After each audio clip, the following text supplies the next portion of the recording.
प्रधानमंत्री कैसा हो, मोदी देश का प्रधानमंत्री कैसा हो,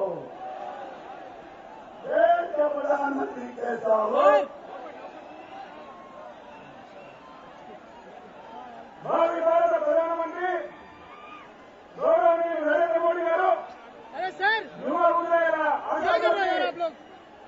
నరేంద్ర మోడీ గారు రావడం జరిగింది.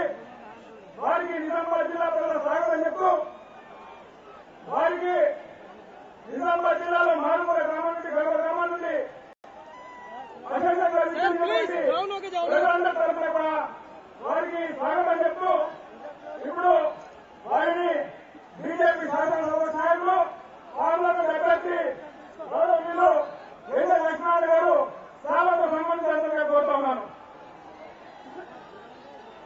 అదేవిధంగా ఈరోజు భారతీయ జనతా పార్టీలో ఈ జిల్లాలో 3 సార్లు పార్లమెంట్ సభ్యుడిగా పనిచేసి 3 సార్లు గెలిచినటువంటి కేశవన్ గంగారెడ్డి గారు నరేంద్ర మోడీ గారి సమక్షంలో ఈరోజు భారతీయ జనతా పార్టీ చేస్తున్నారు. వారికి కండలపై ఆహ్వానించాలని కోరుతున్నాం, ఆహ్వానించాల్సిందిగా కోరుతా ఉన్నాను.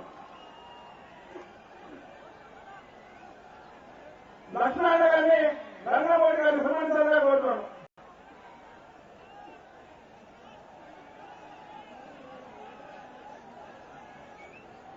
అదేవిధంగా పవన్ కళ్యాణ్ గారిని కూడా సంబంధం పెద్దలు గౌరవనీయులు నరేంద్ర మోడీ గారిని ప్రసన్నించాలని కోరుతున్నాను.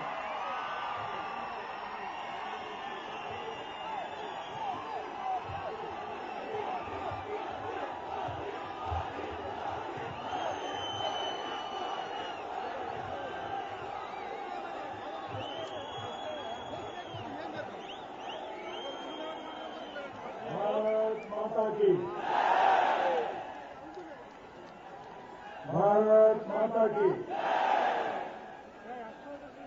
मंच पर विराजमान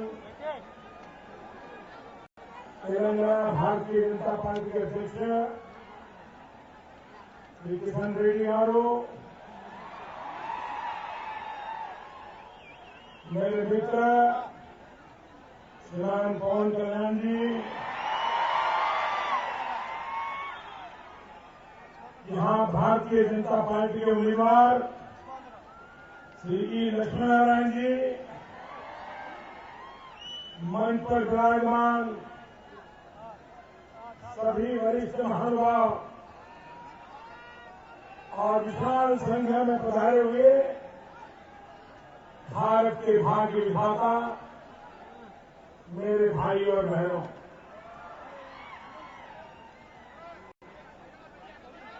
इतनी भयंकर गर्मी में मैं जहां मेरी नजर पहुंच रही है मुझे माथे ही माथे नजर आ रहे हैं। भाई बहनों, ये तेलंगाना का मिजाज साफ साफ कह रहा है अब तेलंगाना को क्या चाहिए। भाइयों बहनों, तेलंगाना के लोगों ने इसके पहले बहुत चुनाव देखे होंगे, बहुत बार मतदान किया होगा, बहुत बार सरकारें चुनी होगी, लेकिन तेलंगाना के लिए ये चुनाव सामान्य चुनाव नहीं है। देशवासियों के लिए एक चुनाव जितना महत्व का है, उससे ज्यादा तेलंगाना के लोगों के लिए ये चुनाव महत्व का है। इसलिए अगर किसी परिवार में बालक का जन्म हुआ हो और बालक के जन्म के साथ मां की मृत्यु हो गई हो, उस बालक को संभालना, उसका लालन पालन करना, उसको बड़ा बनाना, ये कितनी बड़ी जिम्मेवारी होती है। भाई बहनों, और इसलिए आपके लिए ये तय करना है कि दिल्ली में कैसी सरकार चाहिए।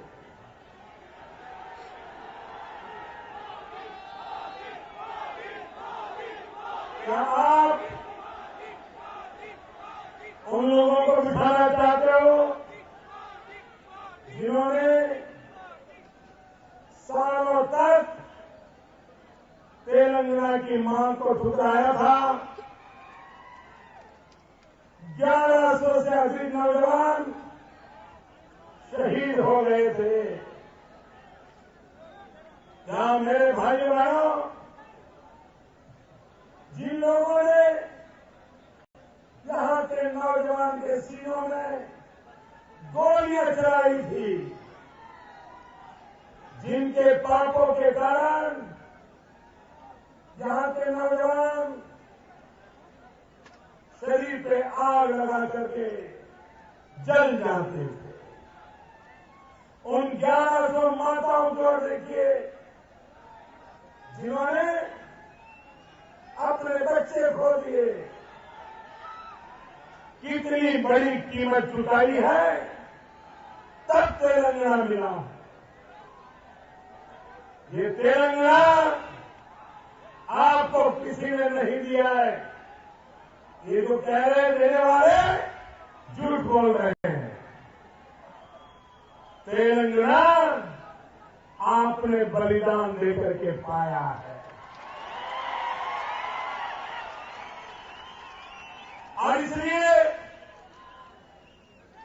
इस बार गलत वोट डालना मतलब उन 1100 बलिदानों को ठुकरा देना। इस बार गलत वोट डालना उसका मतलब है कि जिन माताओं ने अपना लाल खो दिया है, उस मां के गांव पर नमक छिड़क देना। और इसलिए मैं तेलंगाना के भाई बहनों को बहुत जिम्मेवारी के साथ आज मैं तेलंगाना की धरती पर आया हूं। मैं आपको विश्वास दिलाने आया हूं। आप निर्णय कीजिए, आपको तेलंगाना किसके हाथों में देना है।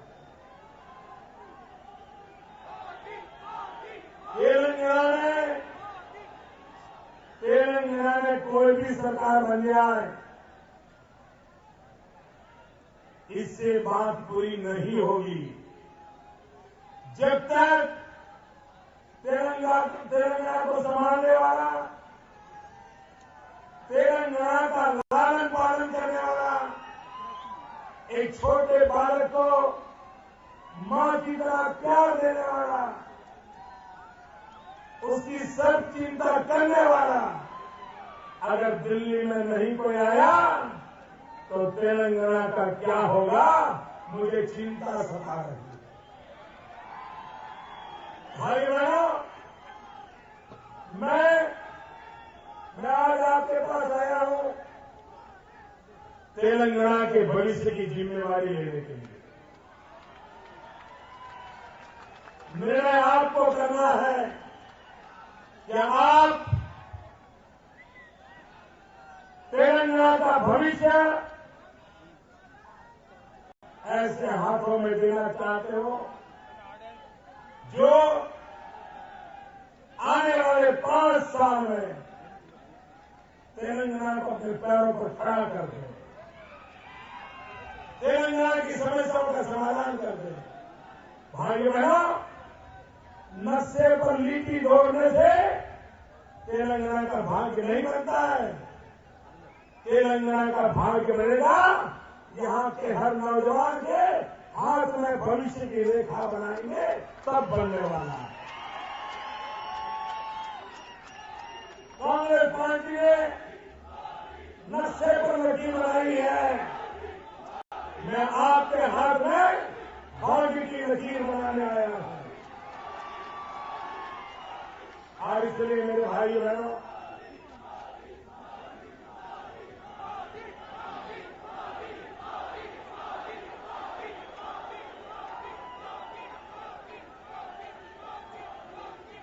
इसलिए मेरे भाई बहनों, अब कांग्रेस का इतिहास देख लीजिए, इन पे भरोसा कर सकते हैं क्या? याद कीजिए, कांग्रेस के उस अहंकार को याद कीजिए। जब इंदिरा गांधी की सरकार थी और उनके बेटे राजीव गांधी कांग्रेस पार्टी के नवेले महामंत्री थे, वो कांग्रेस पार्टी के महामंत्री होने के सिवा कुछ नहीं थे, सरकार में कुछ नहीं थे, और वो हैदराबाद आए थे और आंध्र के उस समय के मुख्यमंत्री दलित मां के बेटे अंजय्या जी को एयरपोर्ट पर अपमानित करने का पाप ये कांग्रेस के राहुल बाबा के पिताजी ने किया था। एक अंजय्या जी का अपमान करके कांग्रेस पार्टी ने पूरा आंध्र खो दिया था। भाइयों बहनों, उसी परिवार की छाती पर पैर रख करके आंध्र का एक लाल इस परिवार की अनिच्छा के बावजूद भी देश का प्रधानमंत्री बना था। नरसिम्हा राव देश के प्रधानमंत्री बने थे, आंध्र की भूमि से आए थे और देश उनके कार्यकाल को अच्छा मानता। लेकिन ये परिवार जिसके दिल दिमाग में आंध्र हो या तेलंगाना हो, इसके प्रति एक भयंकर नफरत पड़ी हुई है।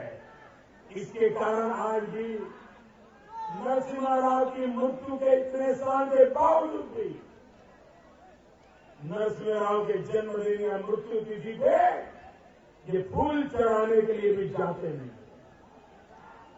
10 साल से इनकी सरकार है, सैकड़ों योजनाएं बनाई, लेकिन हिंदुस्तान के किसी राज्य में नरसिम्हा राव का नामो निशान इस परिवार ने मिटा दिया।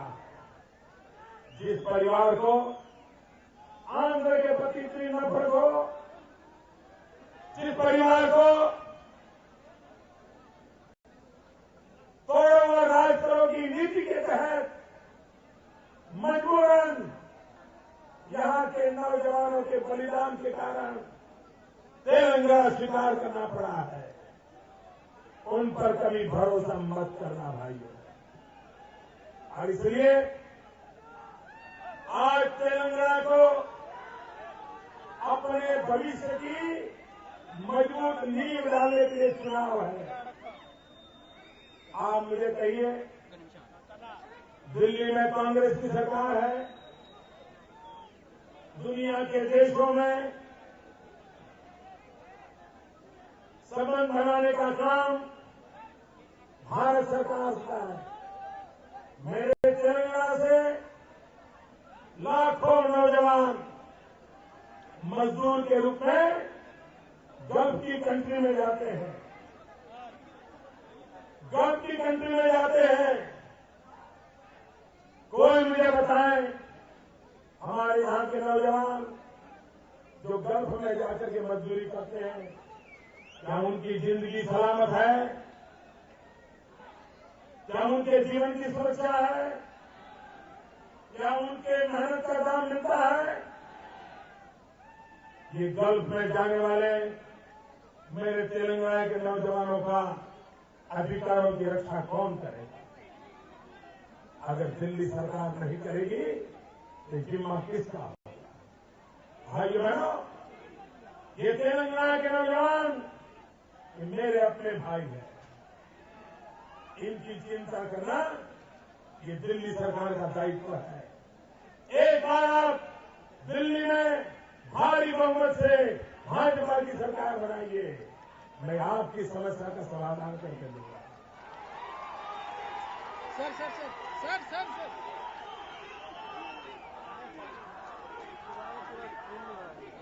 भाइयों बहनों, ये चुनाव के दिनों में हमेशा मुझे आपकी याद बहुत आती है, विशेष करके किसानों की याद बहुत आती है, क्योंकि चुनाव में भाषण करते करते गला खराब हो जाता है, तो ये किसानों ने जो हल्दी तैयार करते हैं वही हमारा गला बचाती है, वही औषध का काम करती है। इतना बड़ी मात्रा में टर्मरिक की खेतियां हो रही है, लेकिन भाइयों बहनों, आज पूरे विश्व में टर्मरिक पर संशोधन हो रहे हैं। अमेरिका टर्मरिक के पेटेंट करवाता है, लेकिन दिल्ली में बैठी हुई मेरी सरकार को टर्मरिक के आधार पर दवाइयों के कारखाने लगाना, आंध्र के किसानों को वैल्यू एडिशन देना, ये मेरी दिल्ली सरकार को सूझता नहीं है। और इसलिए मेरे भाइयों बहनों, कितनी बड़ी मात्रा में यहां मेरा किसान आत्महत्या कर रहा है। भाइयों बहनों, लाल बहादुर शास्त्री कहते थे, जय जवान जय किसान। लेकिन भाइयों बहनों, आज ये मां बेटे की सरकार में न जय जवान दिखाई देता है, न जय किसान दिखाई देता है। पाकिस्तान आकर के हमारे जवानों का सर काट लेता है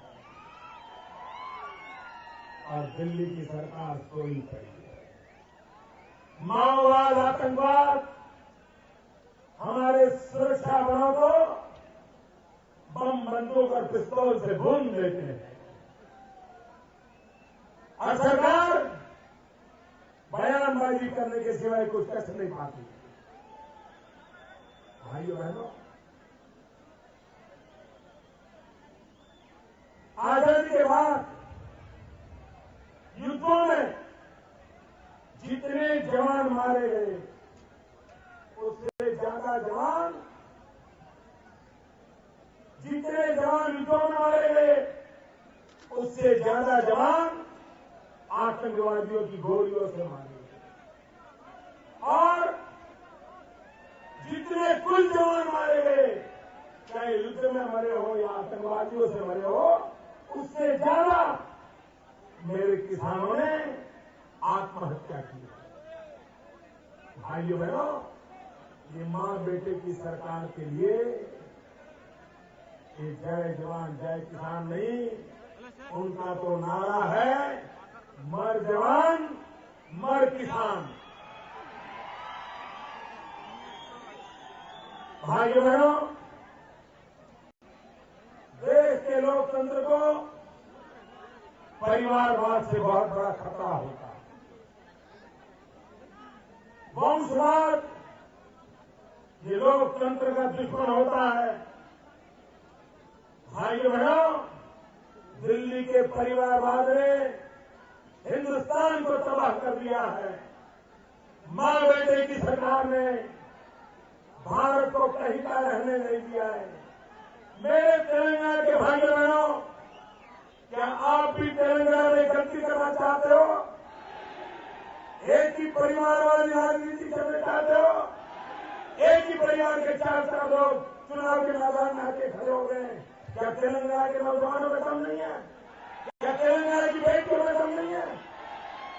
भाइयों बहनों, लूटना ही जिनका मकसद है, ऐसे लोगों के भरोसे कि नया पैदा हुआ तेलंगाना, उसको मरने दिया नहीं जाएगा।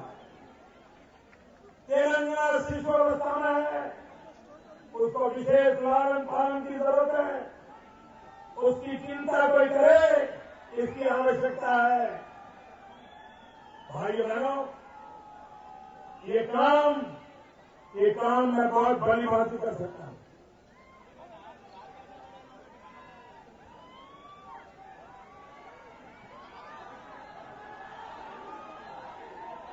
ये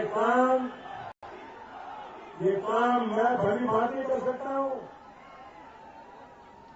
इसका कारण है मैं बेवजह नहीं कह रहा हूं। इसका कारण है कि तेलंगाना से 3 लाख से ज्यादा लोग मेरे सूरत में रहते हैं और मैं इनको संभालता हूं, उनका लालन पालन करता हूं, उनको गौरव देता हूं। भाइयों बहनों, मुझे तेलंगाना के लोगों को संभालने का पूरा अनुभव है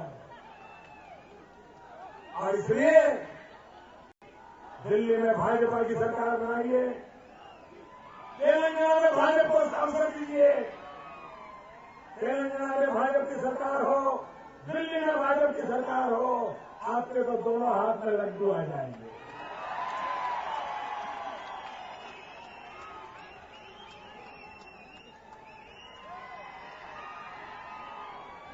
भाइयों बहनों,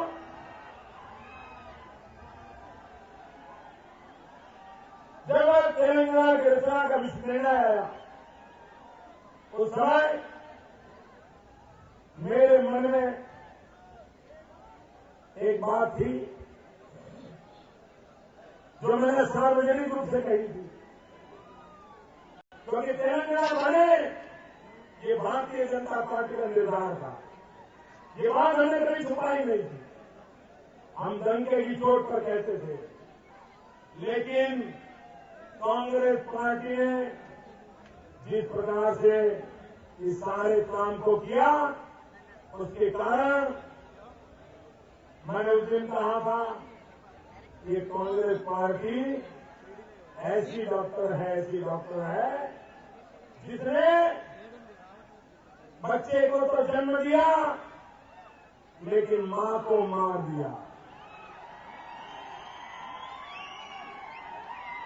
और जो मां मैं कहता हूं, वो मां तेलंगाना स्पिरिट है, वो मां तेलुगु का स्पिरिट है, तेलुगु भाषा है, तेलुगु कल्चर है, तेलुगु परंपरा है। ये हमारी मां है। सीमांध्र हो या तेलंगाना, तेलुगु हमारी मां है। कांग्रेस ने उस मां को मारा है। बेटे को जन्म देना खुशी की बात है, लेकिन मां को मार करके बेटे को बड़ा नहीं किया जा सकता। और इसलिए मेरे भाइयों बहनों, मैं बड़ी चिंता में था कि तेलुगु स्पिरिट को कैसे बचाया जाए। तेलंगाना भी आगे बढ़े, सीमांध्र भी आगे बढ़े, लेकिन तेलुगु स्पिरिट को कोई आंच नहीं आनी चाहिए। ये जब मैं उलझन में था, मेरे दिल की बात बताता हूं, मैं चिंता में था। उस समय एक दिन पवन कल्याण मेरे पास है। मैं अपना बताता हूं, मैं दिल से बोलना चाहता हूं दोस्तों। राजनीति एक तरफ है, पवन की बातों ने मेरे दिल को छू लिया। और तब मेरी आत्मा कह रही थी, अगर मेरे देश में पवन जैसे नौजवान है तो तेलुगु स्पिरिट मर नहीं सकता, तेलुगु स्पिरिट मर नहीं सकता।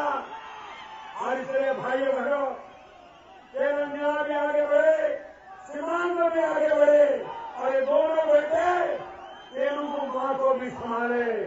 ये काम कौन कर सकता है? भाइयों बहनों, राजनीति से ऊपर बहुत सारी बातें होती हैं। अगर उनको नहीं संभालते तो देश नहीं चल सकता। और इसलिए भाइयों बहनों, सत्ता आए जाए, कोई जीते कोई हारे, ये देश अजरामर है, ये भूमि अजरामर है, यहाँ के लोग अजरामर है। और इसलिए हमारा काम है कि हम अब तेलंगाना को आगे कैसे बढ़ाएं। अब तेलंगाना को आगे बढ़ाने के लिए कैसा नेतृत्व चाहिए। अगर बाजार में बिकाऊ माल आ गया तो कहीं के नहीं रहोगे। और आप जानते हैं तेलंगाना की राजनीति में कैसे कैसे बिकाऊ लोगों ने जगह बना ली है। भाइयों बहनों, आप भारतीय जनता पार्टी पे भरोसा कीजिए, हमारे गठबंधन पे भरोसा कीजिए। दिल्ली में ये सरकार का जाना तय है। अब कांग्रेस बैठ नहीं सकती। सरकार बीजेपी की बनने वाली है, कोई रोक नहीं सकता। लेकिन अगर तेलंगाना से कमल वहां नहीं पहुंचेंगे, अगर वहां पर से जो मुझे भेजना है, अगर पाइपलाइन नहीं डालोगे तो आएगा कैसे। तो तेलंगाना से सारे के सारे एमपी चुन करके भेज दीजिए, ताकि उस पाइपलाइन से मैं तेलंगाना की भलाई के लिए माल सामान भेजा करूं। भाइयों बहनों, आज समय की सीमा है, अभी ढेर सारी सभाएं करनी है। और इसलिए लंबी बात न करते हुए आपने इंतजार किया, इतनी तपस्या की, मैं फिर आपको विश्वास दिलाता हूं, दिल्ली में जो सरकार बनेगी हमारी, उस सरकार के लिए तेलंगाना एक ऐसा बालक है जिसका लालन पालन करना ये हमारी जिम्मेवारी है, कि हम पूरा करके रहेंगे। बहुत बहुत धन्यवाद। भारत माता की, भारत माता की।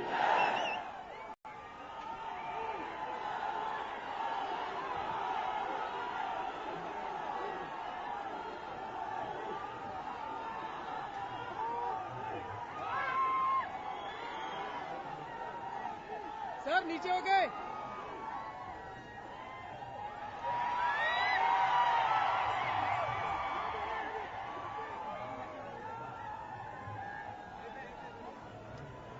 हाँ, right, right, right.